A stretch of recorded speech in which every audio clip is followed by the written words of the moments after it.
Hello friends, welcome back to my YouTube channel. আমি আবারও একটা নতুন মিনি ব্লগ নিয়ে চলে এসেছি। এইটা হচ্ছে জামাই ষষ্ঠীর দিনের ব্লগ। তো ফার্স্টেই আমি, মা, বাবা আমরা তিনজনেই মামার বাড়ি পৌঁছে মামির হাতের বানানো লেবুর শরবত খেয়ে আমি আর ভাই এখানে বসে পড়েছিলাম চকলেট খেতে। তো ভাইয়ের যেহেতু সামনের দুটো দাঁত উঠে গেছে, তাই জন্য ওকে বলছিলাম যে ইঁদুর দাঁত নিয়ে পালিয়ে গেছে।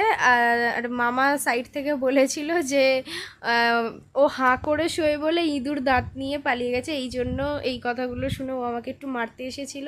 তো তারপরেই আমি আর মা বাবা সবাই মিলে আমরা এখানে খেয়ে নিয়েছিলাম একটু ওই চিড়ে ফলার বলে না কি বলে, আমার ঠিক মনে নেই কথাটা।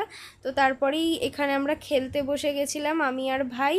তো এই গাড়িটা না দুভাবে চলে, একটা হচ্ছে রিমোটের সাহায্যে আর একটা হচ্ছে হাতে একটা ওয়াচ পরার পর তারপরে আমি হাতটা যেভাবে মুভ করব এই গাড়িটাও ঠিক সেইভাবেই মুভ করবে।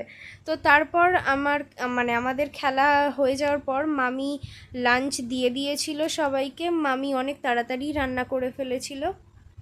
তো সেই দিনের মেনুতে ছিল ভাত, তারপরে ফ্রাইড রাইস, ডাল, শুক্তো, বেগুনি, তারপরে আর একটা চপ ছিল মানে ভাজা, তারপরে 2 রকমের তরকারি, তারপরে চাটনি, আর মায়ের উপোস ছিল তাই মা লুচি খেয়েছে।